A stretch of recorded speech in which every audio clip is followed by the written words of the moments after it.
Producers and creators are the sources of all value on the planet. MC Laubscher, the host of the top-rated business and investing podcast Cashflow Ninja, is on a mission with Producers Wealth to help producers create, protect, and multiply their wealth outside of Wall Street in any economy by creating systems and processes that help them increase their production, provides them with liquidity, passive income generators, and opportunities for enormous growth. Learn more about their time-tested and proven systems at yourownbankingsystem.com. That's yourownbankingsystem.com. Welcome to the Cashflow Ninja, the podcast sharing how to create income streams and manage, multiply, and protect your wealth in the new economy. Here is your host inside the dojo, MC Laubscher.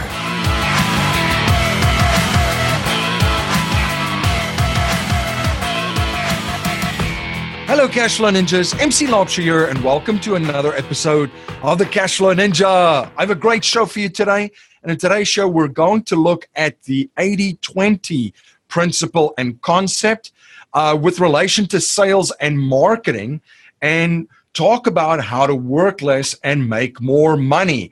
I'm joined today by one of the masters in sales and marketing. He's had a very big influence on my career personally, Perry Marshall. Perry Marshall is one of the most influential people in sales and marketing. Perry is endorsed in Forbes and INC Magazine and is one of the most expensive business consultants in the world. Clients seek his ability to integrate technology, sales, art, and psychology.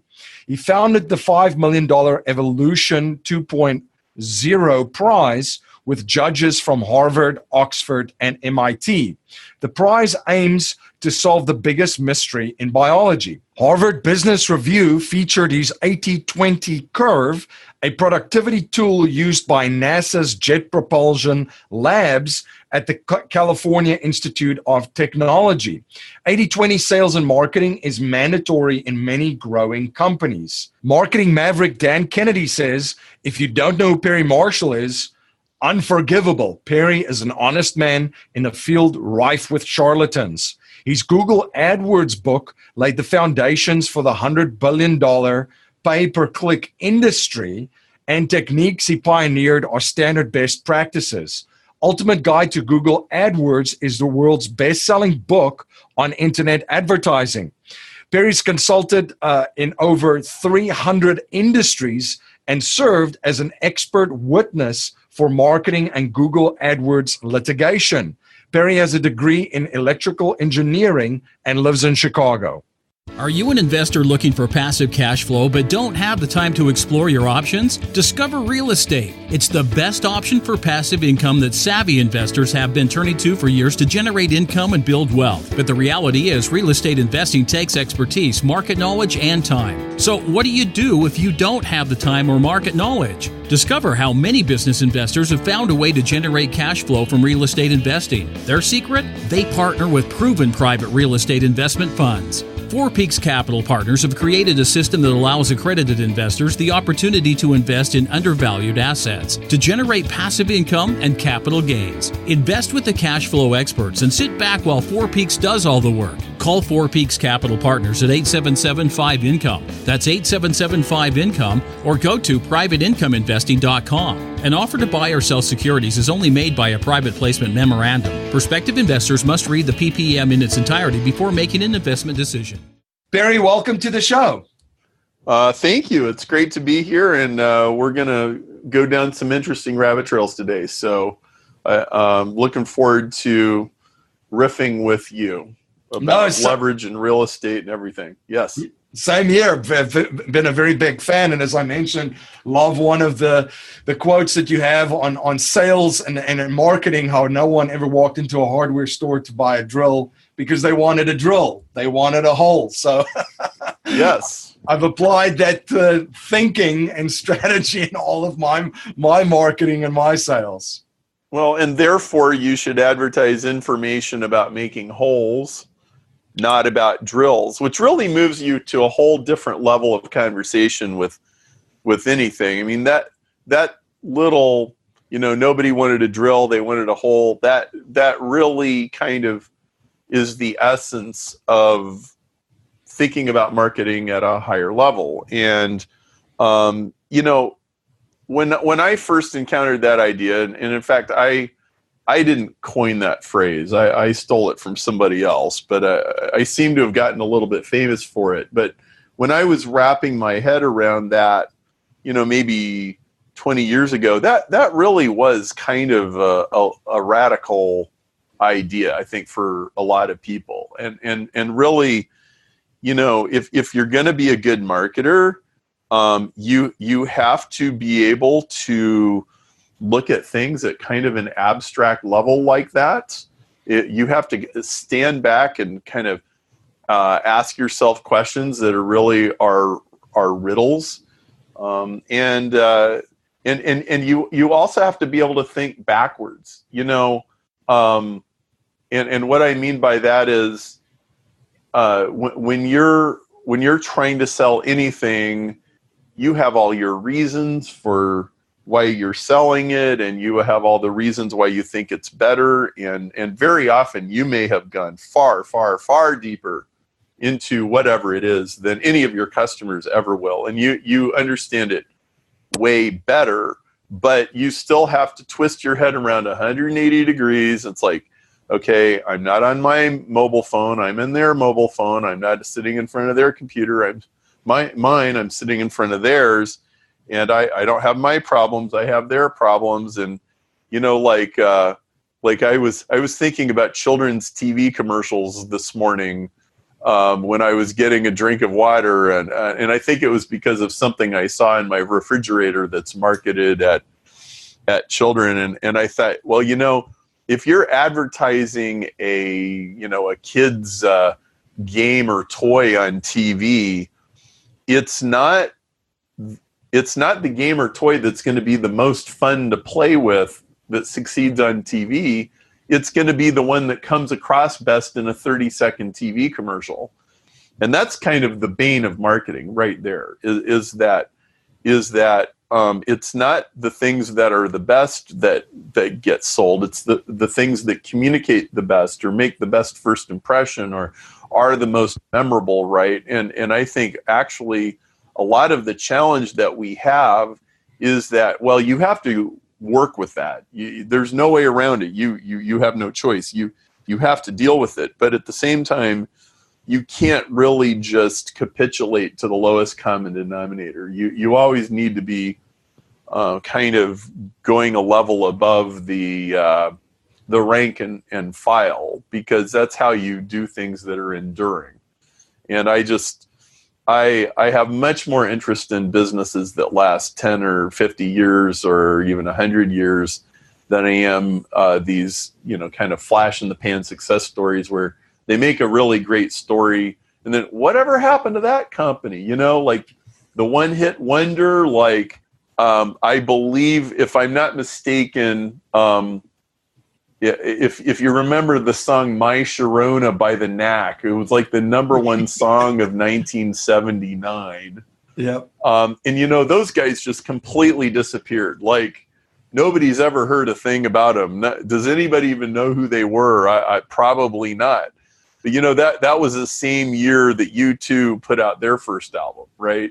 Right. And U2 did not come out of the gates blazing with glory, but, you know, they just kind of got better and better, right? And they had staying power, and you know, they have a fiercely loyal following, whether or not their new albums ever get played on the radio. And I believe they were in Chicago a few months ago playing to Soldier Field, sold out 2 different nights, which, if you know how big Soldier Field is, like, oh my word, that's just like almost unimaginable. And so, look, it's a challenge and we have our work cut out for us, but I guess my clarion call to the people listening is, look, accept the challenge. And, you know, I think the best people in the world, the people that you really admire, they're the ones that take the hard road, not the easy one. Man, take the hard road. It's a better road. And I don't mean the self-punishing, self-flagellating road. I don't mean that. Right. Right. But I just mean, you know, accept the higher challenge. So yeah, I'm really looking forward to what we're going to talk about today. Yeah, that ties into the philosophy that we have too with creating and building and protecting wealth. It's not all about the get rich quick, right? The quick hit on the Bitcoin. It's the process. It's the journey. It's the quote unquote get wealthy for sure, rather than the get rich quick. And tying into that, you mentioned it too. It's all about the journey. And now, Perry, most of my listeners will be familiar with you. For those who are not, can you please share a little bit about your background and your journey? So I'm probably best known for writing Ultimate Guide to Google AdWords, which is the world's best-selling book on internet advertising. And I also wrote Ultimate Guide to Facebook Advertising, which occupies that position in the Facebook world. So, I mean, if you want a handle, that's kind of the easy one to grab onto.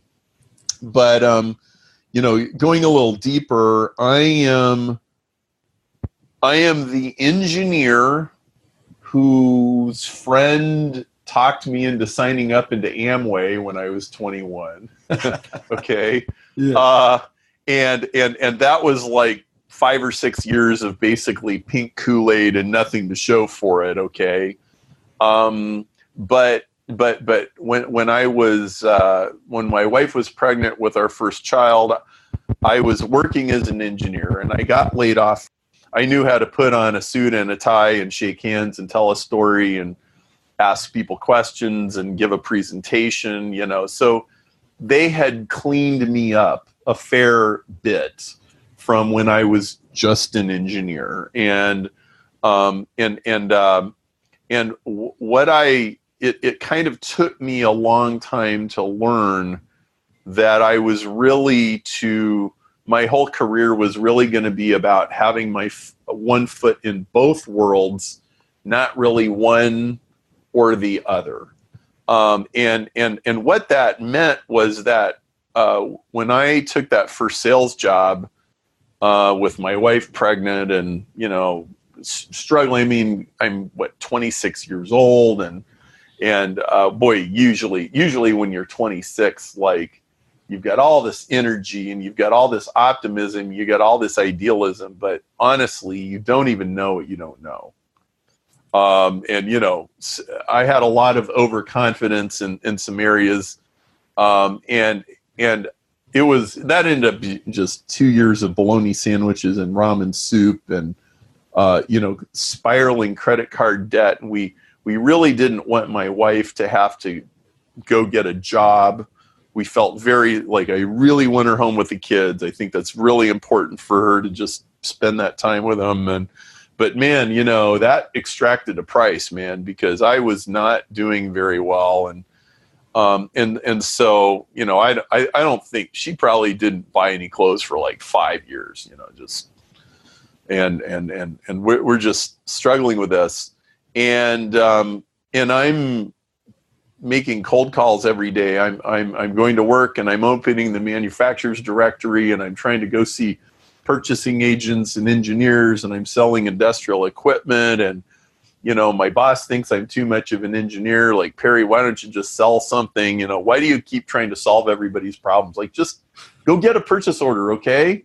Which, man, that just grated on me. It's like, I can't exist just to, I don't know, read How to Win Friends and Influence People, look at the fish painting on the guy's wall and talk to him about his fishing trips and slap him on the back and tell a few jokes. Like, this just drives me crazy. Like, I gotta do something more substantial than that. But, really that job was just, it wasn't a very good fit, but I learned a lot. And by the way, look, if you're a round peg in a square hole, you need to get out and you need to go find some place where you can be a round peg in a round hole. But that said, you're probably going to learn a lot of stuff. And like, when you finally get out of that square hole, when you finally don't just take what you learned and shove it in a closet and try to forget about it. Like,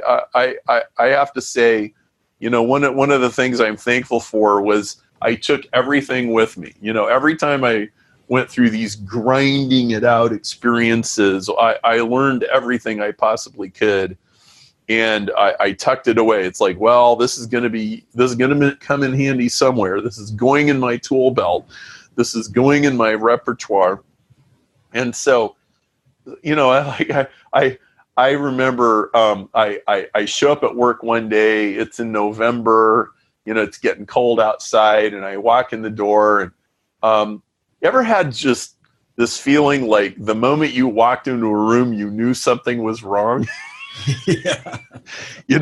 Perry, could you come in my office and talk to me for a bit? I was like, well, Perry, we're done. It's like, and so I get fired. It's like just before Thanksgiving, and the company was going to go to this theater the following week, and they give us your ticket back and we'll give it to another employee. Just these little painful details, right? And I go home, and I walk in the door at 9:00 in the morning. It's an hour commute and then an hour back home, right? And my wife looks up, and she instantly, she knows, okay, oh, you got fired. Okay, great, And she kind of had this policy. If she was going to cry, she would go cry by herself somewhere and not lay it on me, So I am just, this young guy just paddling as hard as I possibly can. And I'm trying it's like, I really did try hard in that job. I really did try hard, but it was just the wrong situation. And I would work on all of these projects, and every single one would just fall apart before it ever came together. You ever just work on these big deals and they're so awesome? It was like, man, this is just an awesome project. If we can get this to work, I'll get a nice commission check. But really the cool part about is this part and this part and this part, right? Right. And but I managed to a job that I had interviewed for the previous week. They managed to bring me in for a second interview before they ever even found out that I got fired. And then I got the job offer, and I just barely managed to maneuver my way through this without really letting on.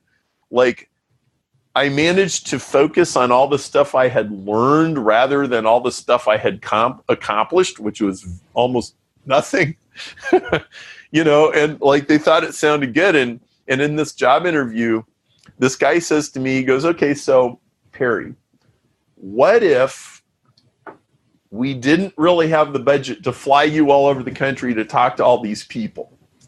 And I said, well, then I guess I would just talk to him on the phone, or I would send him emails, and, I'd sit here and do whatever I could.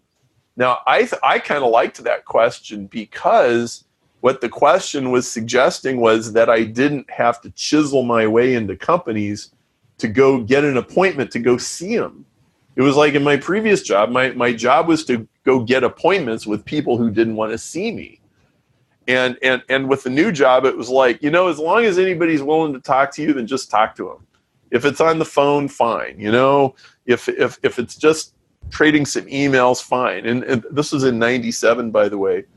And it turned out to be just about perfect. Okay, you don't have to pound down any doors.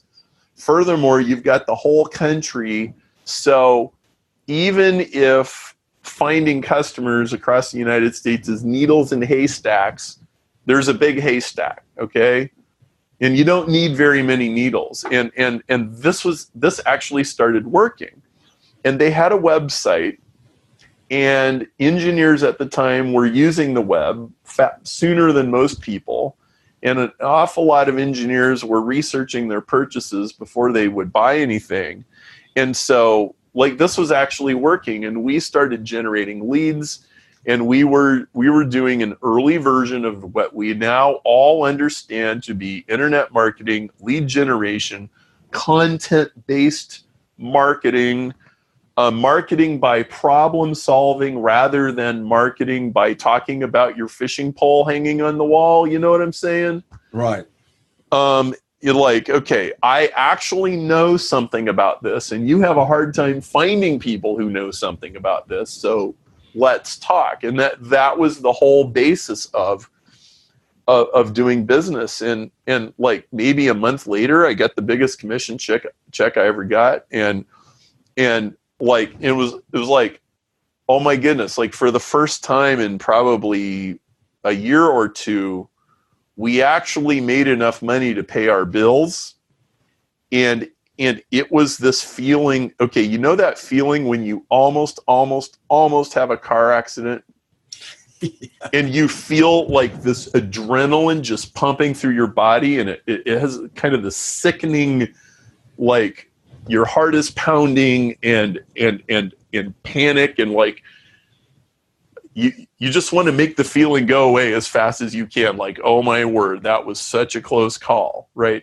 Right. That was how I felt right then. It was like, man, I don't know what would have happened. Would we have, I don't know, moved into that little tiny broken down house next to my wife's parents' farmhouse in Nebraska? I mean, oh my word. Like, wow, that was a close call. We were so close to the edge, man. And that job started working. And what had happened 6 months before was I had wandered into the Peoria, Illinois Civic Center, and they had one of these giant success rallies. I don't know if you remember those. Like, they would get Barbara Bush or Norman Schwarzkopf and Zig Ziglar or Tony Robbins, like all these people. They would have them, and it was kind of like this giant Tupperware party, I suppose. But, all these guys, and they were talking about their books and their tapes. And is it like the learning annex almost like that? Yeah, it was actually the Peter Lowe events, which was similar, right? But, you go to this, there's big crowd, and they're, talking about success and sales and motivation. And the last person to talk that day was Dan Kennedy. And man, like Dan was better than all the other guys put together. And I was kind of a motivational junkie, and I was just hanging on every word. And he's talking about, he was the first person in sales to ever just come right out and say, you know what? Cold calling is like the worst form of drudgery ever devised. Well, I suppose it's better than being a slave building the pyramids in Egypt, but it's not like a lot better. Right? I'm sure when one of these guys dies, they just, like stick him his body between two bricks and use him as mortar, well, cold calling isn't that bad, but it's close. And he actually admitted it. He said, it's like the lowest form of work ever, and you should never do it unless you absolutely positively have no other choice. And what you should do is you should use low-cost lead generation and direct response marketing. And I liked it. And he levitated about $300 out of my wallet, which was a minor miracle because it was probably the last credit card I had any room on. And I went home with, this little information kit, and I'm listening to the stuff in my car, and I go see my boss the next day, and I tell him about it, and he just looks at me like, dude, like you just bought swampland in Florida, man. Like, he was nice about it, but like he totally did not take it seriously whatsoever. But I took it was like, man, I am going down, and this is like my last chance. I have to figure out how to make something work.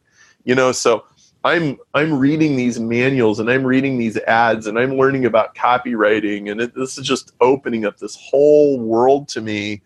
Well, 6 months later, I get fired from that job, and I go into the new job, and all of a sudden, the copywriting, the lead generation, and everything, it's like nobody even had to tell me. I realized, hey, man, landing on a website, that's like opening a direct mail letter at home. And like, it's got to have a headline. It's got to grab you. It's got to talk to you about your problem. It's got to offer you some unique kind of solution.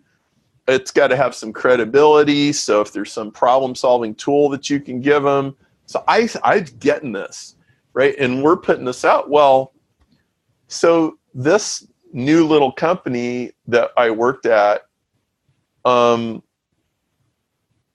took this little like, so they had this part of the business. They were a software consulting firm that just did consulting jobs, right? Somebody would hire them to write software, and they would write the software, which is, it's a glorified job is all that is. They wanted to be in the product business. And so it was this $2 million company with maybe 10 employees. And they put me in charge of the $200,000 part of their company that sold products. They had this tiny little product line.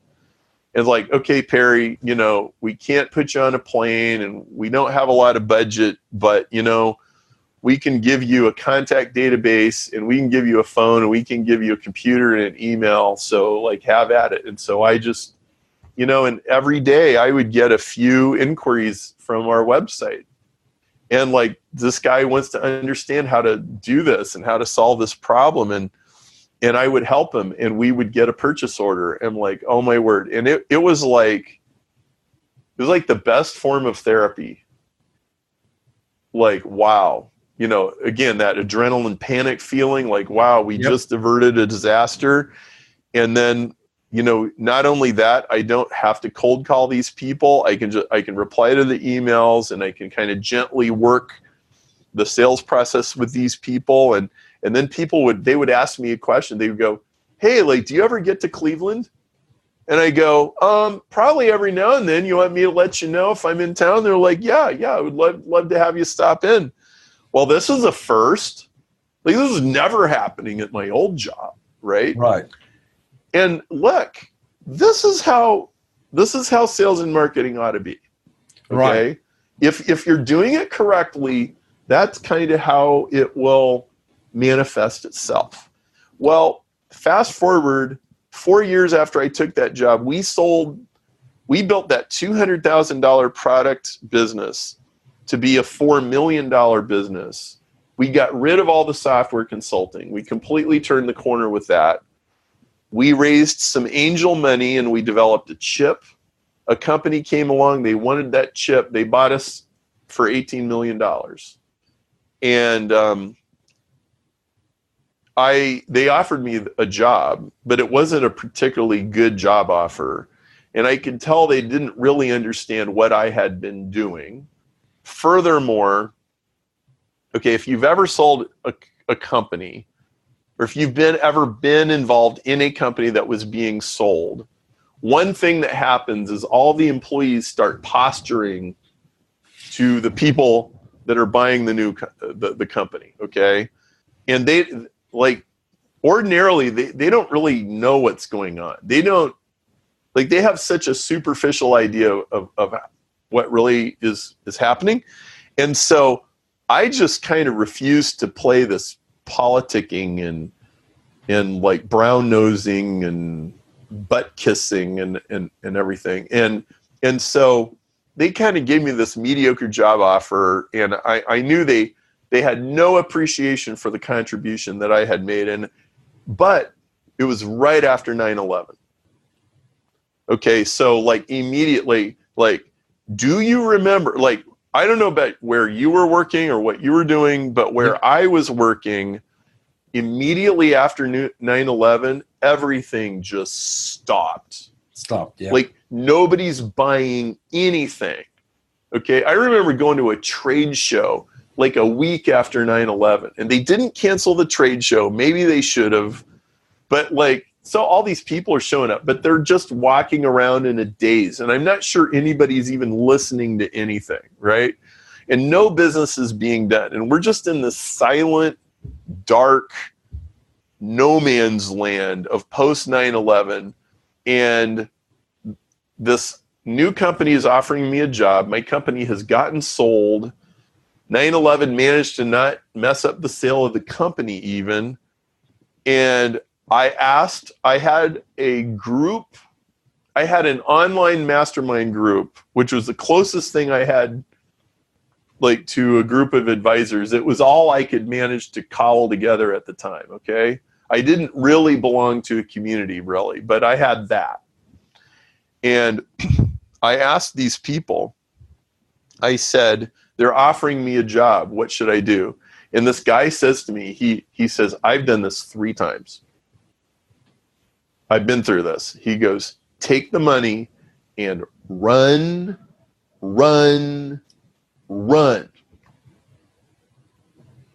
Disappear, man. He said, your old job, the old company, the whole thing, it doesn't exist.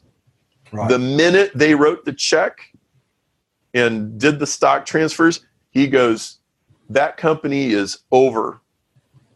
He goes, 3 times I tried to stick around and help him understand. He goes, forget it. He goes, you need to treat this like a divorce, like she's gone and you don't care who she's dating or what she's doing or anything. It's a new life. And when he said that, it was like, oh, okay, I get that. I totally get that. And now I had put so much energy and so much passion. I mean, I really did. Like, most people do not put the passion and heart that they would put into an entrepreneurial venture into a job. Yep. But I had done that. And one of the reasons I did it was because my boss gave me stock options. Right. I mean, I think every employee, whether they realize it or not, anybody who's just an employee, they've always, in the back of their mind, they've always got one finger on the eject button. Okay? Right. At least if they're really smart. Now, there are lots of people, they think they're going to have their job forever, right? And then one day they wake up and they find out their employer has always had one finger on the eject button, yep. Right? Yep. Okay? Nassim Nicholas Taleb calls that Turkmenistan, like where the turkey gets fatter and fatter and then all of a sudden they cook him for Thanksgiving dinner.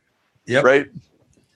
Well, I really had put myself into this job and they gave me stock options and basically I parachuted out with $200,000, which was just like the contrast to the situation I had been in when I got into that job was just night and day. Now, this didn't make me rich, okay, but it gave me runway. It gave me I paid off my debt. I paid a whole bunch of taxes. That's like when you pay like 40% taxes.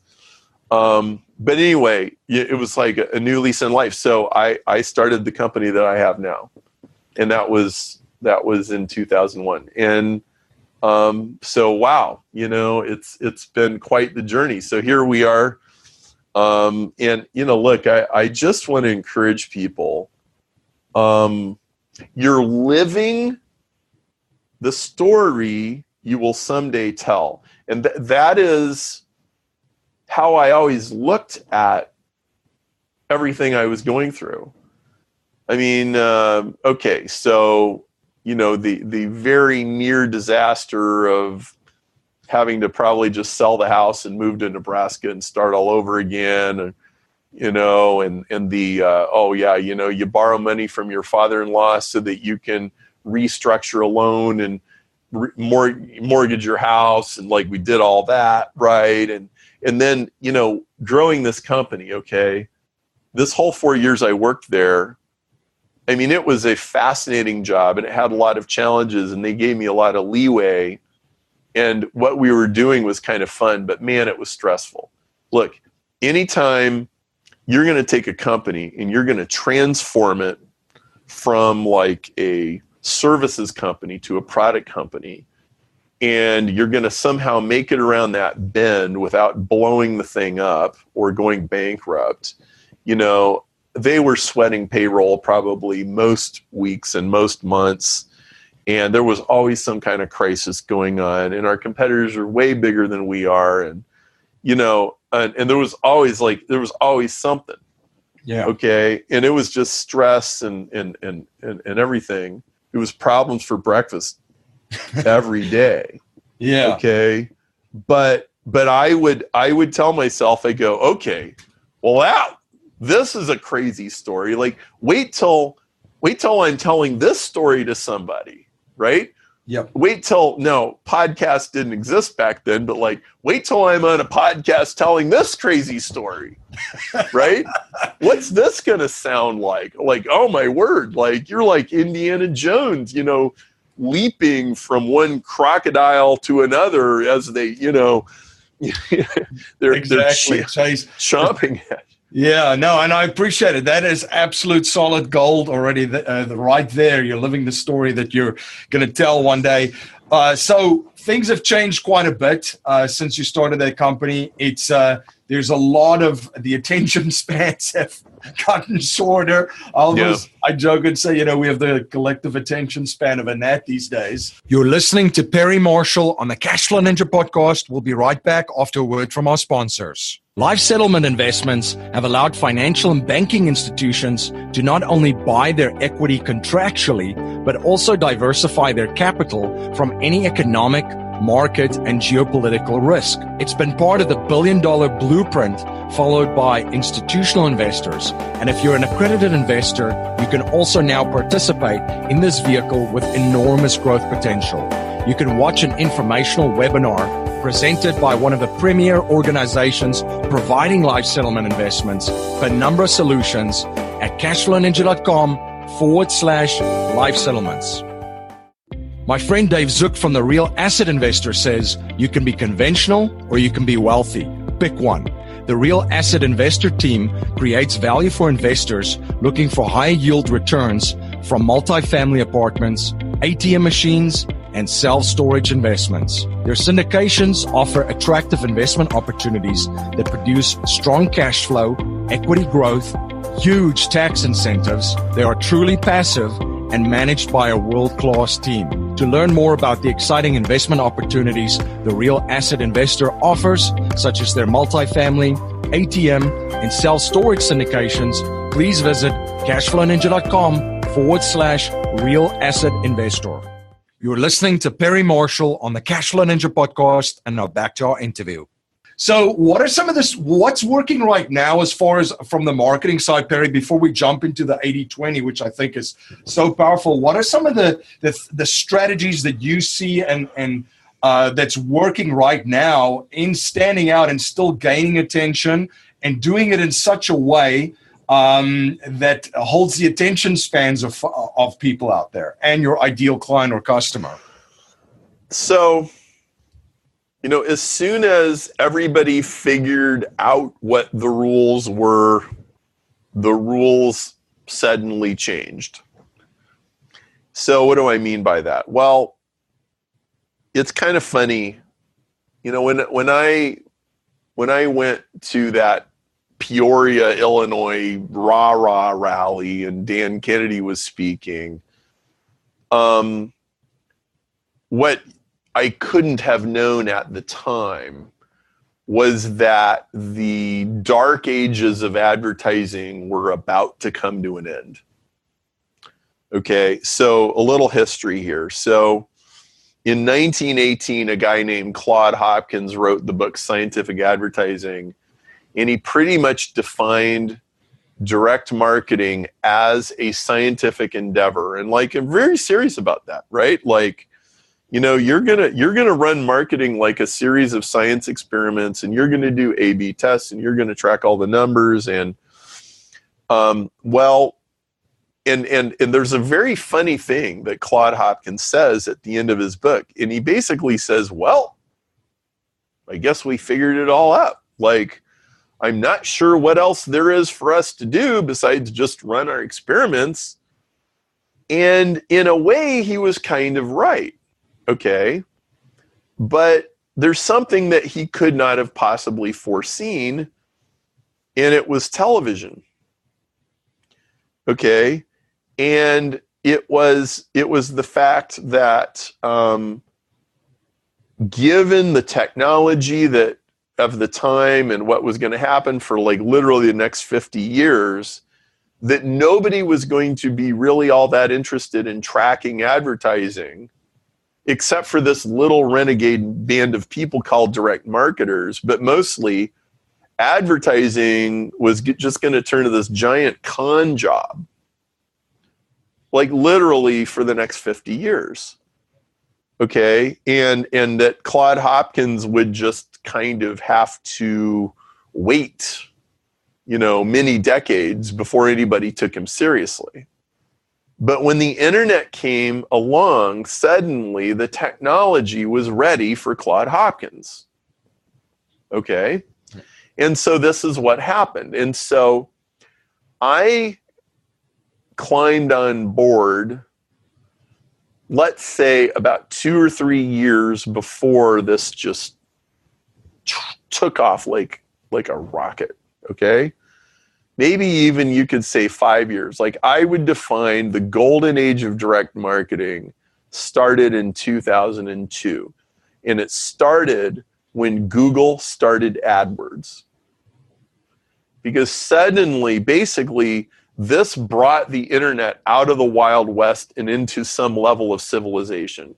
It's like, okay, the English language is up for sale, and the bidding starts at 5 cents, and go. And so all of a sudden, here comes all these people. And how do you do this? Claude Hopkins, man. That's how you do it. And so direct marketing got reborn. Well, if you could just simply keep up with that, or if you were like me and you had the good fortune of having about a 5-year head start, oh my word, like the world was your oyster. Like, you couldn't hardly help but make money if you had a halfway serious product. And and so this gold rush just took off. Well, I would say that the golden age of direct marketing, it lasted, let's say, about 15 years.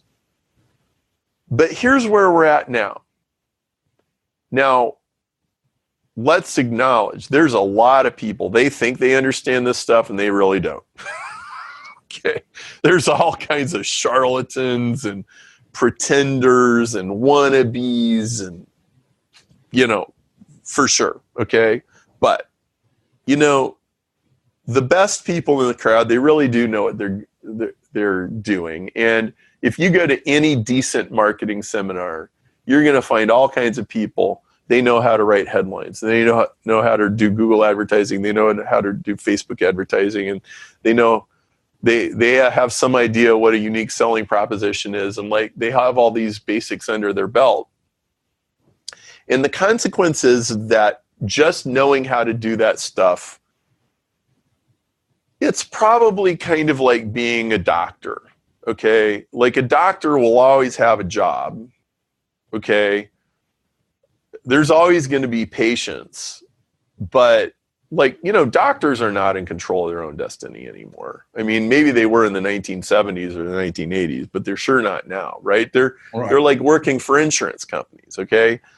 And I would say a lot of marketers are in a similar kind of position. And part of the problem is they understand marketing tactically, but they don't really understand it strategically.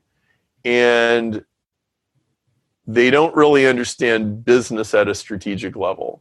They understand marketing at a tactical level. And there's just two completely different levels at which the game is played. And so you really have to go to a higher level. It's sort of like that whole thing about, nobody wanted a drill, they wanted a hole.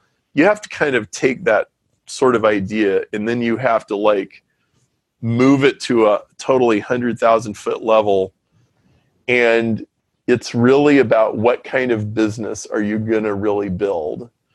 Because what the world really wants is businesses that kind of, they game change something, and they make something a lot simpler and a lot easier than it ever used to be. And that's, you pretty much have to do that. Disrupt. And I think, yeah, you have to disrupt. I mean, that's all there is to it. And a lot of people shrink back from it. They're like, do I really have to do that? Can't I just turn the crank? And, and furthermore, anytime you're going to try to disrupt, you're going to have a high failure rate. And that's just how it is. And so, long answer to short question, but that's where we're at now. that's certainly where my head's at. So let's take a look at the 80-20 principle and concept that you've shared, because I think it's so powerful for investors out there, people that are looking to try and create and build wealth, people that are running their businesses. I think this is a super powerful concept of regardless where you are in your journey. Yeah, so I would say that most people think they understand 80-20 and they really just don't. So I mean, I'm sure most entrepreneurs have heard somewhere what Pareto discovered, that no matter where you go, no matter what country, no matter what economic system they use, it's always the fact that 20% of the people have 80% of the money and 80% of the people have 20% of the money. I think most people have heard that, and most people have heard that 80% of your sales come from 20% of your customers, and 20% of your sales come from 80% of your customers. But that's about it. Okay? And it is so much deeper than that. It is probably just about the deepest thing that there is in business. And look, here's, if I might use an analogy, I've always liked things that are deceptively simple. I'm just attracted to things like that. Like, right. So for example, I play the drums. Now I am not like a particularly talented drummer, but I certainly know how hard it is. Like, it looks like, okay, so you put these sticks in your hands, you know, and you bang on stuff, right? Right. Well, if you've ever paid attention to a really good drummer, there is so much subtlety, okay? And it is so much harder just to keep time for a band. Like, if the drummer has his act together, it'll be a tight band. If the drummer doesn't have his act together, there's nothing any of the musicians can do to fix it, right? There's so much subtlety. You could spend a whole lifetime just learning how to lay down a really good groove, right? Right. Well, 80-20 is like that, okay? It's the simple thing that is so deep. So let me try to convey a couple of the subtleties of it. Okay, the first one is that it's not just this business economics rule of thumb. It's a deep universal truth, and it's everywhere. Like, it is everywhere. Yep. Okay. So for example, if you go to the beach and you scoop sand into your hand, the size of the sand grains in your hand is always 80-20. So 20% of the sand grains are 80% of the rock, and 80% of the sand grains are 20% of the rock. Okay. And it's true of the traffic on the streets in your town, and it's true of the size of the craters on your, in the moon, and rabbit populations, like anything. It's all 80-20. Okay, because 80-20 is a universal principle of unequal cause and effect. And furthermore, there's an 80-20 inside every 80-20. So if you open the folder on your computer and you look at the files, 20% of the files take 80% of the hard drive space, but 20% of the 20% take 80% of the 80%, and 20 of the 20 of the 20 take 80 of the 80 of the 80, and 20 of the 20 of the 20 of the 20 take 80 of the 80 of the 80 of the 80. So now, I'm not trying to confuse anybody, but just to kind of show you how this breaks down, what it means is 20% of the customers write 80% of the checks. 4% of the customers write 64% of the checks. 1% of the customer write 50% of the checks. 0.2% of your customers write 40% of your checks. So there's these huge inequalities, huge. And you can't change this. So most people are trying to fight it. No, you have to work with it. And when you start working with 80-20 instead of fighting 80-20, then you go from the should-be world to the is world, and the world starts cooperating with you.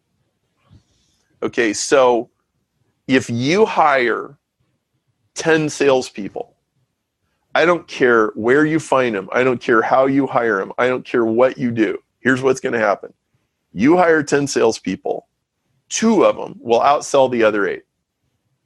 Guaranteed to happen. Guaranteed. Okay? Now, what most people will try to do is they'll try to fix the 8. They're like, okay, so you 2, good for you, pat you on the back. You just keep doing what you're doing. Okay, now let's try to fix these 8 people. No.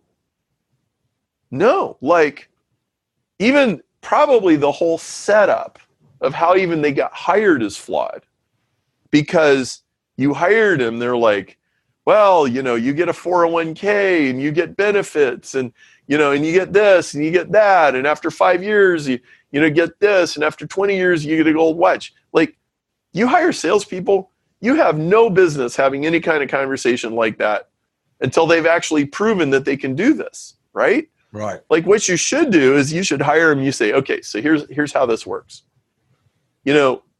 You look good, you smell good, I look good, I smell good. This job may not be a fit for you. This company may not be a fit. You may not be a fit for us. And you know what? There's no shame if this thing doesn't work out. So here's what we're going to do. We're just going to do a 15-day audition. We're going to do a 30-day audition, or maybe 1 day or 2 days, right? And you know what? We're just going to put you on the phones, and if it works, great. Then you'll go through your trial period, and then you'll eventually become a real employee, And if it doesn't work out, we'll just write you a check and we'll send you on your way, and you can just try some other place, right? And you just take the pressure off, and you don't interview them. It's like if you were going to hire a bass player, would you sit down for an hour? They sit at your desk and they talk about Geddy Lee, and then they go to the next desk and they talk about Paul McCartney, and then they go to the next desk and they talk about Sting, and then they go to the next desk and they talk about Victor Wooten, right? And right, play. Just play. Okay? Just play the bass, yeah. Okay, hiring anybody to do anything should be like hiring a bass player or hiring somebody to do Shakespeare. Like, okay, show me what you can do. Like whatever you do, pick up the phone, open a Google AdWords account, go negotiate a deal. Just show us what you can do, right? That's right. Audition, not interview. But then getting back to, we got the 8 people and the 2 people. So, okay, so you get rid of the 8 people as fast as you can. Then you have the 2 people. Well, so one of them's probably pretty good and one of them's amazingly good. So here's what you do. With the amazingly good one, here's what most companies do. They go, all right, so you need to turn in your expense reports every 2 weeks, and they need all the receipts stapled to them, and we need everything, and and blah blah, and they burden them with all of this bureaucracy, right? And the guy's trying to book his plane flights, the guy's trying to deal with his rental cars, and the guy's and they're like, oh, and by the way, you need to come to all these meetings, and and it's no, just find some lady in accounting to handle all that stuff for him, and find somebody else to book his plane flights, and find somebody else to do his rental cars, and just get the guy in front of the customers.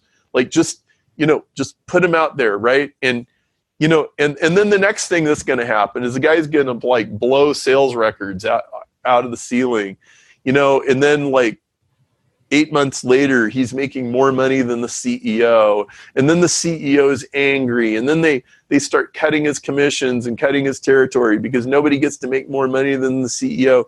80-20 says, if you have this one crazy superstar that can sell ice to Eskimos, and he can, then you just do whatever it takes to keep him, deal with his dysfunctions, and like get the guy out there selling stuff, right? Because the best salespeople and the best marketers, they're always eccentric. They're always weird. They're always prima donnas. They always have these crazy personalities. I heard about a study somebody did where they took the very best salespeople at this big corporation, and they took all of their resumes and CVs and they disguised them and they resubmitted them to HR. And HR wouldn't hire a single one of them.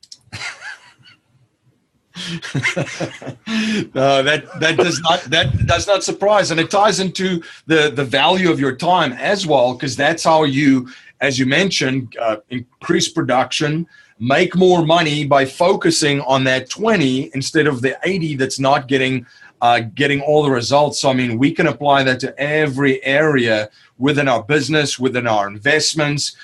So it's so powerful, and how you break it down. There's just so much to it than just the surface level. Now, Perry, a core message in our show is to leave our families, communities, and the world better by passing down a mindset, values, and principles to future generations, not just money. So if you cannot pass on any money to future generations, and we're only allowed to pass on 3 principles to them to build wealth and achieve happiness and success, what would they be? Okay, so I'll give you like a I'll give you a strategic one first, and then I'll give you 2 more like life lesson level ones. So one of them is STAR principle.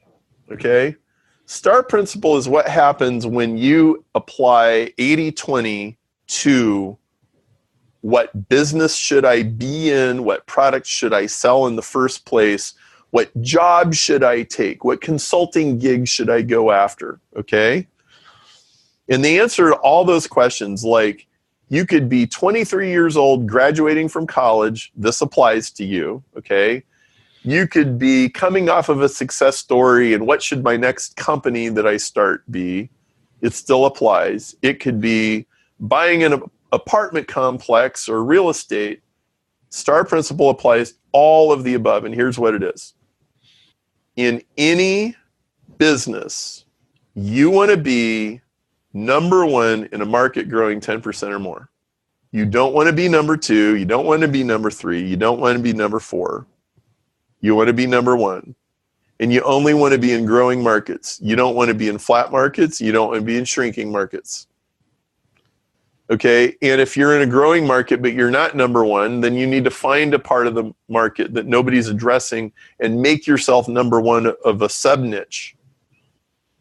Okay, so like if you're in a growing city and there's lots of apartment buildings but there's no medical building, then you don't go buy an apartment building, you create a medical building.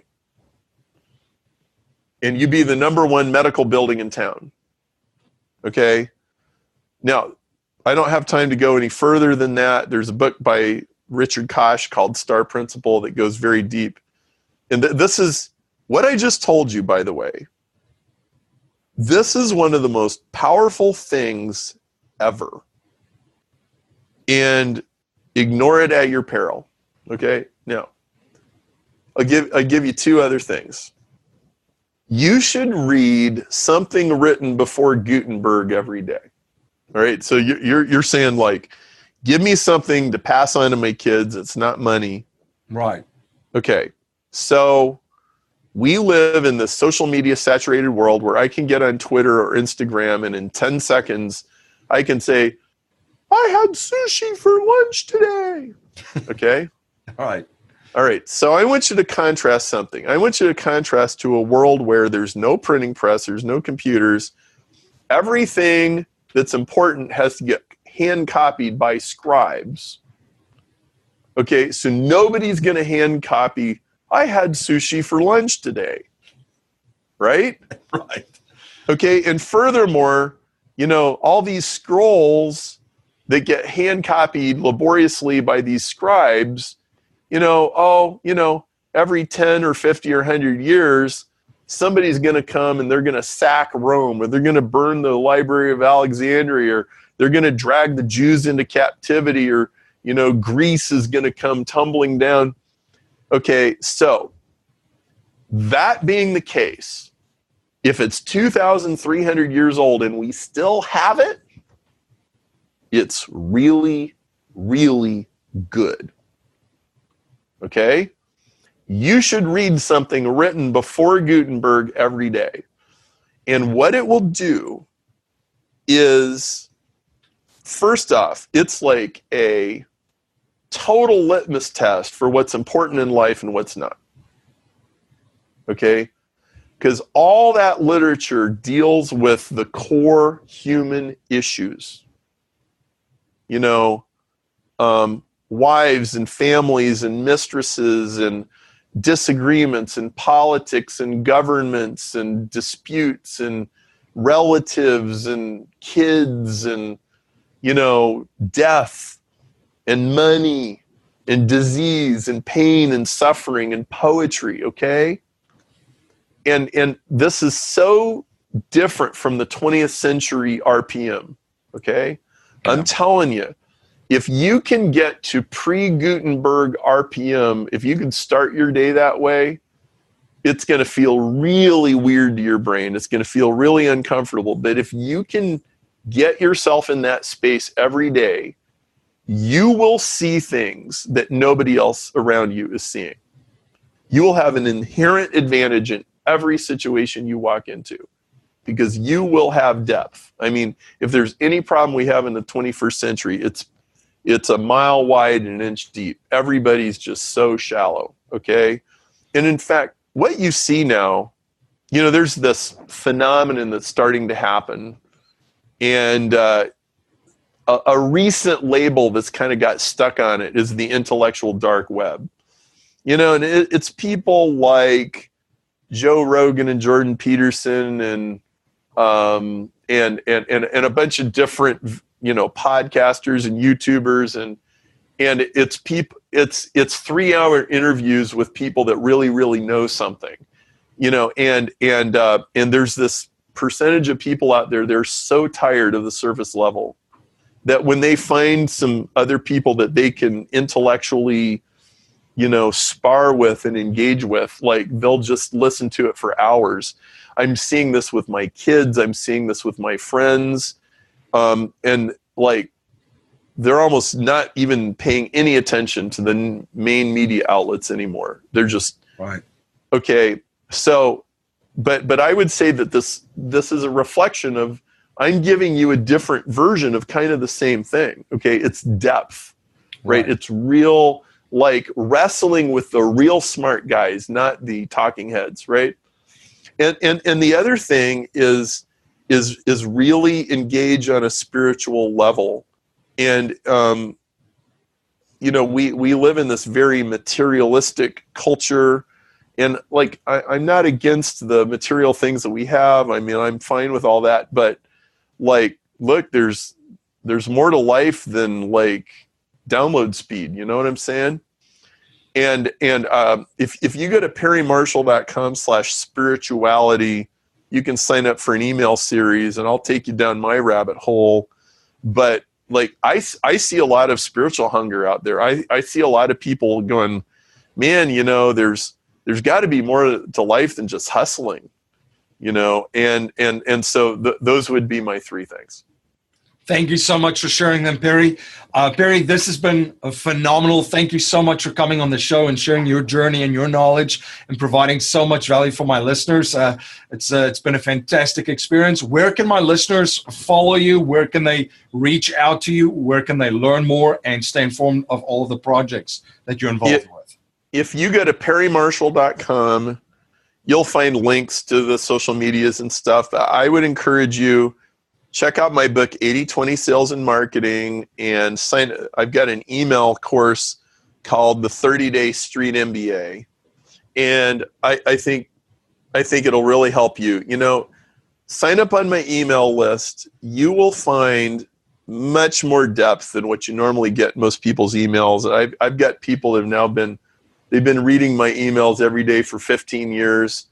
Give that a try. In 80/20 Sales and Marketing, it's on my website, it's on Amazon, it's on Audible, it's on Kindle, however you like to consume books.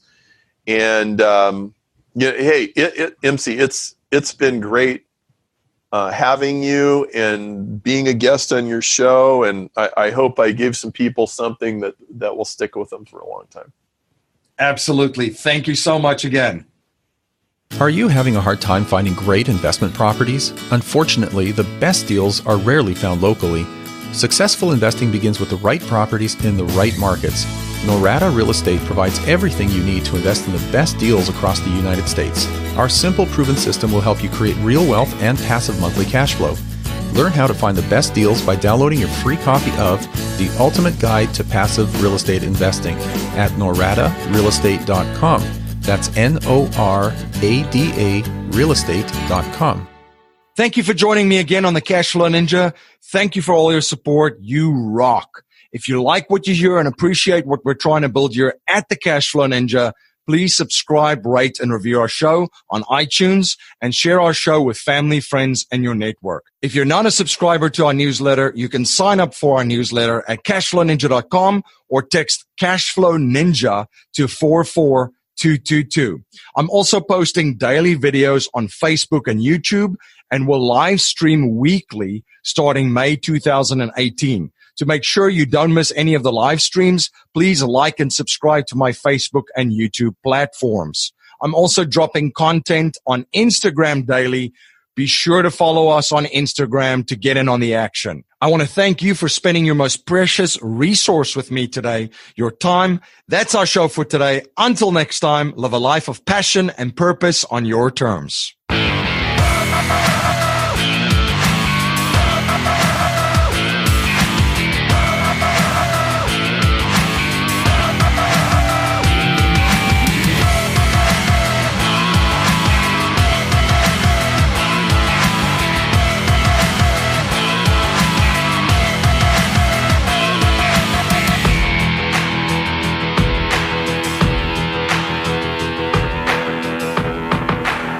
This presentation is for educational and informational purposes only. The information being presented and considered does not consider your particular financial objectives or situation, and it does not make personalized recommendations. This material is not intended to replace the advice of a qualified tax and legal advisor or other qualified professionals, and you should not use the information in place of a customized consultation with a licensed professional regarding your specific personal financial objectives, situation, and needs. We believe the information provided is reliable, but we do not guarantee its accuracy, timeliness, or completeness.